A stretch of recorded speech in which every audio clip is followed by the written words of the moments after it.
Bismillahirrahmanirrahim. Assalamualaikum warahmatullahi wabarakatuh.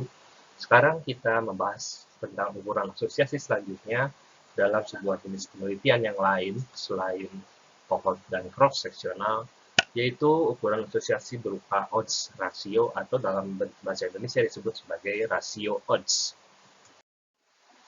Rasio odds ini dia akan menunjukkan bagaimana hubungan yang ada antara sebuah pajanan atau E, exposure, terhadap sebuah penyakit atau D yang disebut dengan disease.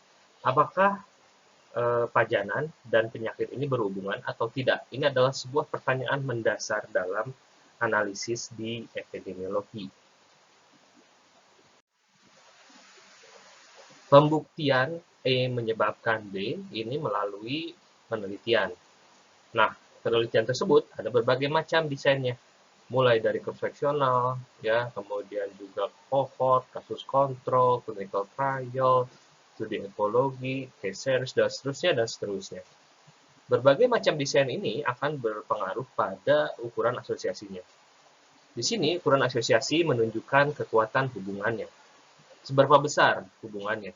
Selain seberapa besar, dia juga berfungsi untuk memperlihatkan bagaimana sifat dari hubungannya. Apakah sifatnya itu positif atau negatif? Atau mungkin bahkan tidak ada hubungan yang ditentukan dengan ukuran asosiasi.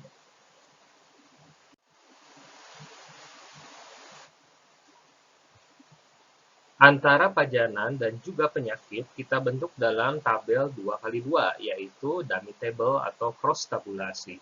Di sini terdiri dari sumbu X dan juga sumbu Y. Dan sumbu X dan sumbu Y ini kita bisa melihat ada sel A, B, C, dan D. Kemarin sudah sempat dibahas dalam sebuah penelitian kohort, bisa dilihat bagaimana hubungan antara exposure dengan juga dengan disease. Nah, tapi dalam odds ratio ini, kita berhubungan dengan penelitian yang kasus kontrol. Seperti apa itu penelitian kasus kontrol? Kita harus ingat bahwa penelitian kasus kontrol itu selalu berangkat dari luarannya. Di sini dari luarannya, kita selalu membandingkan antara kelompok yang sakit, dalam hal ini misalnya contohnya adalah pasien kanker, dan kelompok yang tidak sakit, atau yang tidak menderita kanker. Lalu kemudian dilihat bagaimana riwayatnya. Ya, riwayatnya terdahulu itu seperti apa? Apakah mereka memiliki pajanan seperti yang belang ini? Kemudian dilihat juga di dalam kelompok yang tidak sakit. Nah, nanti kita membandingkan sejarahnya, membandingkan riwayatnya, lalu kita mengambil kesimpulannya. Berbeda dengan kohort, di mana kalau penelitian kohort itu selalu berangkat dari pajanan. Jadi pengelompokan dulu terpajan dan tidak terpajan, lalu kemudian diikuti. Diikuti apakah dia menjadi sakit atau tidak sakit dalam kelompok tersebut. Ini adalah contoh dari tabulasi silang dari penjelasan yang tadi. Kita bisa melihat tadi bahwa yang sakit kanker itu ada 5 orang. Yang tidak sakit kankernya juga ada 5 orang. Dan kemudian di situ kita bisa melihat bagaimana orang yang memiliki kebiasaan makan makanan manis ada 3 orang dalam kelompok yang sakit kanker, dan 2 orang yang tidak sakit kanker, dan yang 2 orang yang tidak makan makanan manis dalam kelompok yang kanker. Sedangkan dalam kelompok yang tidak kanker, ini seluruhnya tidak memiliki riwayat makan makanan yang manis. Nah, jadi dari sini kalau kita melihat untuk kasus kontrol, kita membandingkannya dari secara vertikal. Dalam kelompok yang sakit dibandingkan dengan kelompok yang tidak sakit. Berbeda dengan kohort, di mana pada penelitian kohort dia harus membandingkan antara kelompok yang terpajan dan kelompok yang tidak terpajan. Nah, kita sekarang masuk ke dalam ukuran asosiasi yang berada di dalam penelitian kasus kontrol. Rasio odds atau odds ratio atau disingkat OR. Nama lainnya bisa disebut sebagai odds relatif atau rasio cross product. Rasio 2 odds yang digunakan dalam studi kasus kontrol untuk mengestimasi rasio rate atau RR. Ingat, jadi fungsinya si odds ratio ini adalah mengestimasi RR. Artinya apa? Mengestimasi resiko. Nah, kok nggak bisa langsung memeriksa RR dalam penelitian kasus kontrol? Nanti kita akan bahas di slide selanjutnya. Lalu, kenapa sih odds? Apa itu odds? Kok tidak diterjemahkan ke dalam bahasa Indonesia? Ingat, odds itu tidak ada terjemahannya. Odds itu adalah memiliki makna yang berbeda dengan yang lain-lainnya. Odds untuk satu kelompok dibagi dengan odds untuk kelompok lain. Dalam hal ini, odds-nya yang kita pergunakan adalah odds terpajan dalam kelompok kasus dan odds terpajan dalam kelompok kontrol. Interpretasinya sama seperti RR, karena dia fungsinya juga untuk mengestimasi dari RR.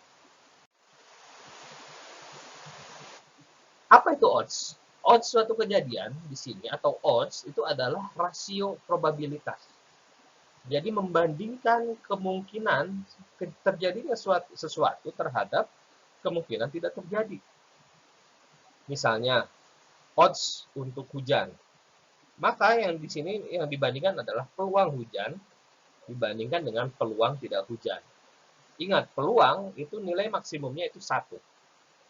Ya. Jadi, kalau odds rasio artinya membandingkan rasio probabilitas. Artinya membandingkan perbandingan probabilitas. Jadi membandingkan perbandingan probabilitas. Nah, inilah yang membuat odds rasio ini berbeda dengan risk rasio.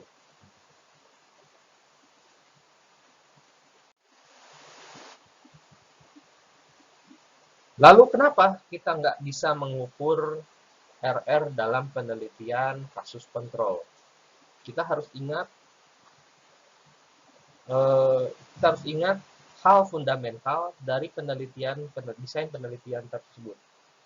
Untuk penelitian yang bersifat prospektif atau cohort, itu selalu pertama kali kita memilih kelompok terpajan dan tidak terpajan terlebih dahulu. Lalu kemudian kita ikuti bagaimana apakah muncul penyakit atau tidak muncul penyakit. Ya.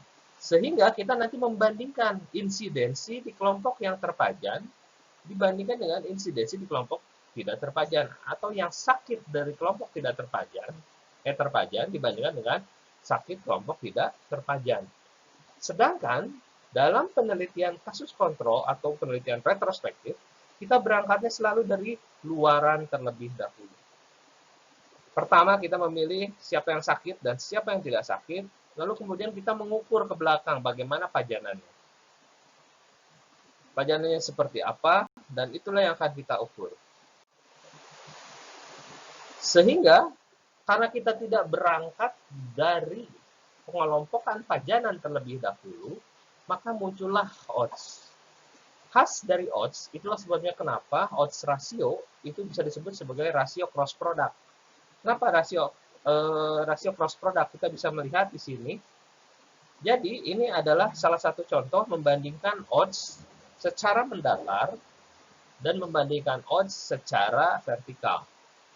Artinya, kalau misalnya yang secara mendatar di sini artinya odds membandingkan berapa orang yang sakit dalam kelompok yang terpajan odds-nya.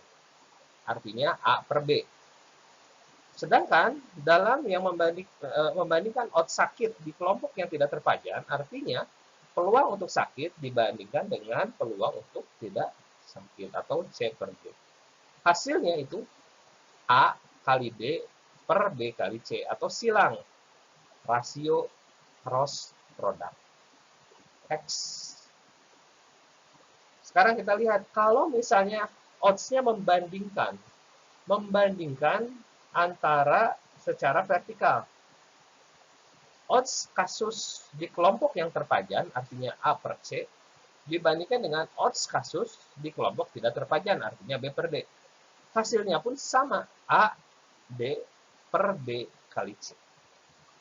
Jadi, mau bagaimanapun, odds rasio ini dia tidak terpengaruh oleh pajanan.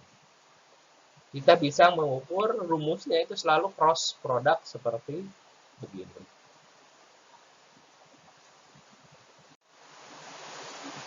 Pengukuran odds rasio ini bisa dilakukan di dalam berbagai macam cara. Kalau kita lihat tadi, Odds ratio secara mendatar membandingkan antara kelompok terpajan dan tidak terpajan itu memiliki rumus yang sama dengan membandingkan yang sakit dari yang terpajan dalam kelompok yang sakit dan juga yang tidak sakit. Artinya apa? Dalam penelitian prospektif seperti cohort pun kita bisa mengukur odds ratio. Dalam penelitian cross-seksional, kita juga bisa mengukur odds ratio karena sifatnya yang tidak terpengaruh desain. Namun, ingat, sangat-sangat disayangkan kalau misalnya penelitiannya bersifat cohort, tapi kita menggunakan odds ratio yang berfungsi untuk mengestimasi RR atau risk ratio. Ngapain kita harus memeriksa odds ratio, padahal kita bisa langsung memeriksa RR. Itulah sebabnya kenapa dalam penelitian cohort, kita langsung menggunakan risk ratio dibandingkan odds ratio. Karena tidak menyalahi aturan bahwa kita berangkat dari pengelompokan kelompok yang terpajan dan tidak terpajan.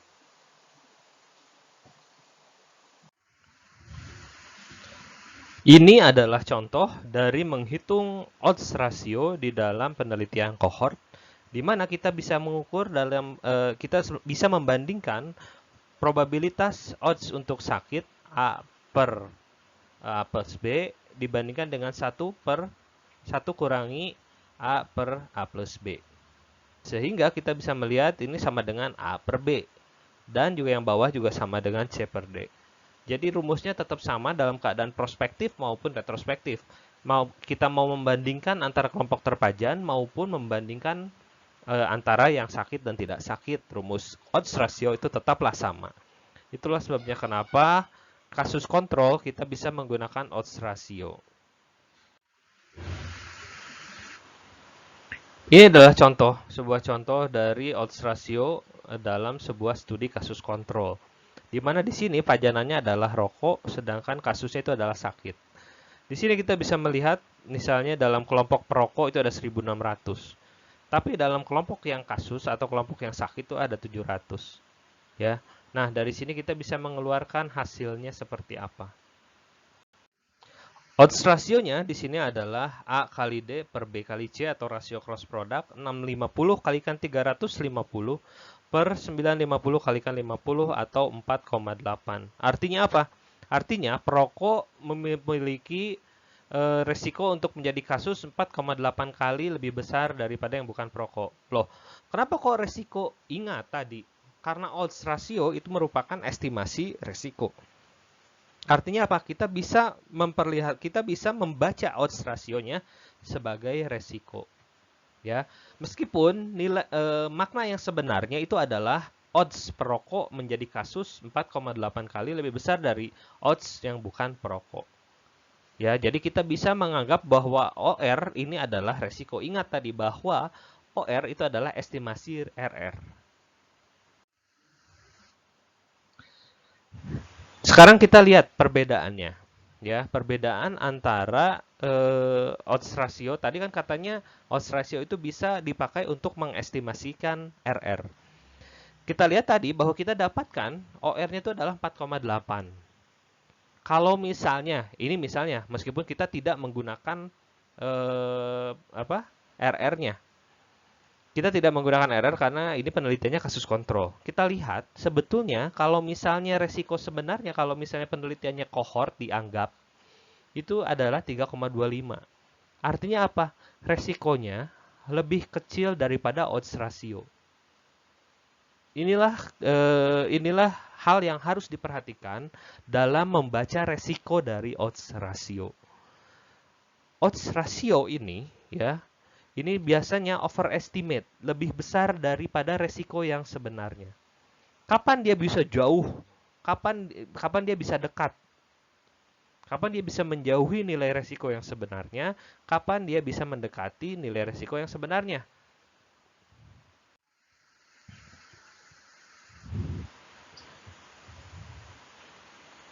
Nah, jadi odds ratio itu merupakan satu-satunya ukuran asosiasi yang bisa digunakan dalam penelitian kasus kontrol. Dalam cohort bisa pakai RR, bisa pakai OR, tapi seperti tadi saya bilang bahwa ngapain juga kita harus meriksa OR, sedangkan kita bisa melakukan langsung analisis RR di dalam kohort. Ya, kapan RR dapat diperkirakan dari penelitian kasus kontrol? Artinya, kapan sebuah OR itu akan mendekati RR? Ada syaratnya. Kalau misalnya prevalensi yang terpajan dalam studi tersebut itu mirip dengan populasi di mana dengan prevalensi populasi yang sebenarnya. Artinya apa? Harus sama, kita harus mewakili gitu. Kalau misalnya prevalensi sebuah penyakit X itu 30%, maka kelompok kasus dalam penelitian kita pun harus 30%. Kapan lagi OR mendekati RR? Ya, tadi prevalensinya sama, pajanannya juga sama, dan juga penyakitnya jarang. Artinya apa penyakit jarang? Penyakit jarang artinya insidensinya itu kurang dari 10% atau kurang dari 0,1. Ini masih menjelaskan yang tadi, ya. Kita lihat bagaimana OR-nya mengestimasi RR. Kita lihat, kita tahu bahwa kalau misalnya kasusnya sedikit, maka dalam sel D plus ini nilainya kecil atau A-nya bisa dianggap kecil dan C-nya dianggap kecil. Ya. Kita tahu rumusnya bahwa odds ratio itu adalah A per C dibagi dengan B per D. Sehingga cross product yaitu A kali D dan B kali C. Sedangkan kalau RR rumusnya adalah A per A plus B dan dibagi dengan C per C plus D. Kalau misalnya penyakitnya jarang, maka sel A dan sel C itu akan kecil seperti saya bilang tadi. Sehingga kita bisa anggap di sini ketika rumus RR tersebut adalah hal seperti ini, kita bisa anggap bahwa, oh maaf ini salah, A-nya itu hilang, ya, dan C-nya juga hilang. Sehingga kita bisa anggap seperti A per B dibagi dengan C per D atau AD per BC alias OR. Kita lihat di sini. Di sini kita bisa melihat bahwa penyakitnya itu jumlah yang sakit itu ada 300 orang. Sedangkan jumlah keseluruhan itu ada 20.000. 300 per 20.000. Ya, kurang dari 10%. Artinya penyakitnya jarang. Kalau kita hitung OR dan kita hitung RR-nya itu nilainya nggak jauh beda. 2 dengan 2,02. Ingat di sini OR selalu lebih besar daripada RR. Tapi resikonya mendekati resiko yang sebenarnya. Sehingga kalau misalnya kita interpretasikan bahwa dalam kelompok terpajan memiliki resiko 2,02 kali lebih besar daripada kelompok yang tidak terpajan untuk sakit. Apakah kamu percaya dengan 2,02 kali itu? Ya, saya percaya. Karena kemungkinan overestimate-nya kecil. Kenapa kok tahu bahwa overestimate-nya kecil? Karena tadi jumlah yang sakit itu kurang dari 10% dari sampel penelitiannya. Kalau misalnya sampel yang sakit di sini lebih dari 10%, misalnya di sini ada 75 per 200. Ya, 75 per 200, 10%-nya saja sudah 20. Artinya apa? Artinya udah lebih dari 10%. Kita bisa melihat odds rasionya menjauhi dari RR. RR-nya 2, OR-nya 3. Sehingga kalau nanti kita sebutkan bahwa yang terpajan itu 3 kali resikonya untuk lebih besar untuk sakit dibandingkan yang tidak terpajan, itu hasilnya overestimate. Artinya resiko sebenarnya tidak sampai 3 seperti itu. Ingat, dalam penelitian kohort, relative risk dapat langsung dihitung. Namun dalam retrospektif, RR tidak bisa dihitung secara langsung karena tadi sifat penelitiannya yang berangkat dari pengelompokan sakit dan tidak sakit. Sehingga kita menggunakan odds ratio untuk mengestimasi RR. Terutama ketika resiko dari penyakitnya rendah. Lalu resiko dari sakitnya rendah, betul. Resiko apa? Bukan resiko sebetulnya. When risk of the disease is low, ketika jumlah penyakitnya sedikit.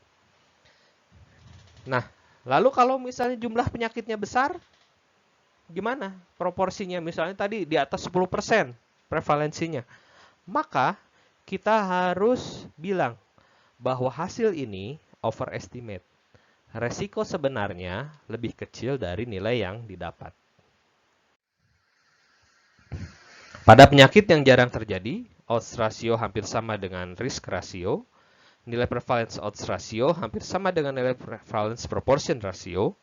Pada penyakit yang umum terjadi, odds ratio lebih ekstrim atau overestimate daripada nilai risk ratio. Ini kita bisa melihat bagaimana perbandingannya. Ini juga sama untuk kasus yang sedikit. Ya, yang satu membandingkan incidence odds ratio, yang satu membandingkan incidence proportion atau risk ratio-nya atau RR-nya. Interpretasinya sama dengan RR, ya, di mana OR sama dengan 1 itu menunjukkan tidak terdapat hubungan. OR lebih besar dari 1 menunjukkan positif, hubungan yang positif, di mana resiko menyebabkan, exposure menyebabkan penyakit. OR kurang dari 1 menunjukkan asosiasi yang negatif, hubungan negatif, di mana pajanan justru akan mengurangi resiko untuk sakit. Ukurannya semakin besar, maka kekuatan asosiasinya semakin besar, semakin kecil, dia ukuran asosiasinya akan semakin kecil. Kita masih tetap bisa menggunakan 95% confidence interval untuk melihat bagaimana konsistensi dari odds ratio ini. OR mendekati RR ketika penyakitnya jarang.